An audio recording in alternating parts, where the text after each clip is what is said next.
നീതി ആയോഗ് യോഗത്തിൽ പങ്കെടുക്കാനായി യോഗി ആദിത്യനാഥ് ദില്ലിയിലെത്തിയിരുന്നു. 3 ദിവസം അദ്ദേഹം ദില്ലിയിൽ ഉണ്ടാകുമെന്നാണ്. ഇന്നലെ വൈകുന്നേരത്തോടു കൂടി ഒരു നിർണായക ചർച്ചയിലേക്ക് അദ്ദേഹം കടന്നു. ഇന്നലെയും ഇന്നുമായി അദ്ദേഹം ഈ നീതി ആയോഗ് യോഗം കൂടാതെ തന്നെ RSS നേതൃത്വവുമായി ചർച്ച നടന്നെന്നുള്ള വാർത്തകളാണ് ദേശീയ മാധ്യമങ്ങൾ റിപ്പോർട്ട് ചെയ്യുന്നത്. ഈ കൂടിക്കാഴ്ചയിൽ BJPയുടെ ദേശീയ ജനറൽ സെക്രട്ടറി BL സന്തോഷും പങ്കെടുത്തിരുന്നു. നിർണായകമായ ഒരു കൂടിക്കാഴ്ചയാണ്. ഇപ്പോൾ ഒരു 10 നിയമസഭയിലേക്കുള്ള ഉപതെരഞ്ഞെടുപ്പ് ഈ നിലവിൽ ഉത്തർപ്രദേശിൽ നടക്കുന്നുണ്ട്. ഉത്തർപ്രദേശിൽ BJPക്കുള്ളിൽ ചില ഉൾപ്പാട്ടി പ്രശ്നങ്ങളുണ്ട്.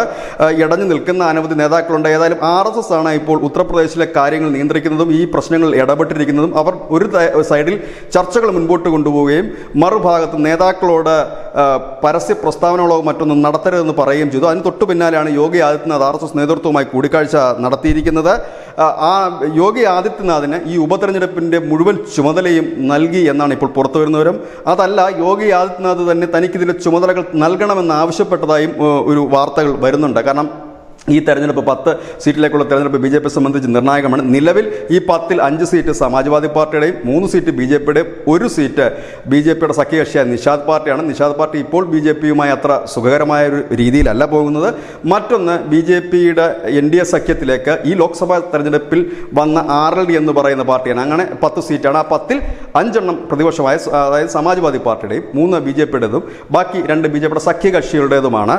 ഏതായാലും ഈ തെരഞ്ഞെടുപ്പിൽ യോഗിയെ സംബന്ധിച്ച് 5 or 6 സീറ്റ് നേടാനായി കഴിഞ്ഞാൽ അത് ഒരു വലിയ വിജയമായി തന്നെ കാണേണ്ടി വരും. കാരണം ഈ BJPക്ക് ഉള്ളിലുള്ള ഉൾപ്പാർട്ടി പ്രശ്നങ്ങളും മറ്റുമൊക്കെ ലോക്സഭാ തെരഞ്ഞെടുപ്പിൽ യോഗിക്ക് വലിയ റോള് ലഭിച്ചിരുന്നില്ല എന്ന് വലിയൊരു ആരോപണം നിലനിൽക്കുന്ന ഒരു സാഹചര്യം കൂടിയാണ്. ഇവിടെയാണ് RSS നേതൃത്വം പൂർണ്ണമായി തന്നെ യോഗിക്ക് എല്ലാ പിന്തുണയും നൽകിക്കൊണ്ട് ഈ 10 ഉപതെരഞ്ഞെടുപ്പിലും അതിൻ്റെ ഫുൾ ചാർജ് നൽകിയിരിക്കുന്നത്. ഇതിൻ്റെ ഭാഗമായി കഴിഞ്ഞ ദിവസം യോഗി ആദിത്യനാഥ് തൻ്റെ മന്ത്രിസഭയിലെ മുഴുവൻ അംഗങ്ങളെയും ഈ 10 നിയമസഭാ മണ്ഡലങ്ങളിലേക്ക് വിടുകയും അവരുടെ നേതൃത്വത്തിലാണ് മുമ്പോട്ട് പ്രവർത്തനം.